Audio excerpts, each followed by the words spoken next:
তালায় মৎস্য প্রযুক্তি সম্প্রসারণ প্রকল্পের আওতায় সুফলভোগীদের মাঝে কৃষি ও মৎস্য উপকরণ বিতরণ।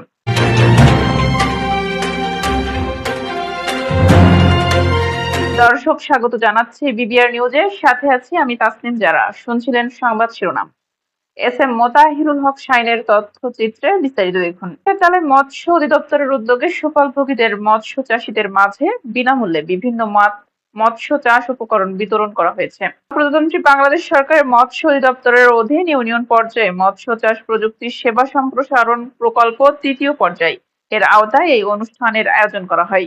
বুধবার 24শে জুন সকাল 10টায় উপজেলা মৎস্য অফিসারের নিজস্ব কার্যালয়ে সিনিয়র উপজেলা মৎস্য কর্মকর্তা মোহাম্মদ তারিক ইমামের সভাপতিত্বে প্রধান অতিথি হিসেবে উপস্থিত ছিলেন উপজেলা নির্বাহী কর্মকর্তা মির্জা জান্নাতুল আফরোজ স্বর্ণা, উপজেলা কৃষি কর্মকর্তা হাজিরা খাতুন, উপজেলা প্রাণী সম্পদ কর্মকর্তা মাসুম বিল্লাহ, সমবায়িক কর্মকর্তা মোহাম্মদ রফিকুল ইসলাম।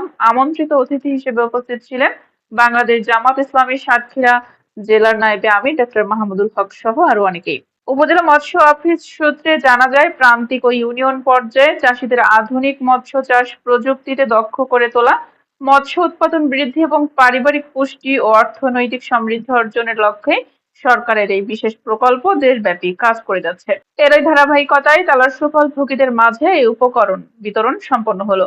উপকরণ হাতে পেয়ে স্থানীয় মৎস্য চাষীরা আনন্দ প্রকাশ করেন এবং বৈজ্ঞানিক পদ্ধতিতে মাছ চাষের মাধ্যমে নিজেদের ভাগ্য বদল ও আমিষের চাহিদা পূরণের ভূমিকা রাখার প্রত্যয় ব্যক্ত করেন। দর্শক, এতক্ষণ সঙ্গে থাকার জন্য ধন্যবাদ। পরবর্তী সংবাদ দেখার আমন্ত্রণ জানিয়ে বিদায় নিচ্ছি। আল্লাহ হাফেজ।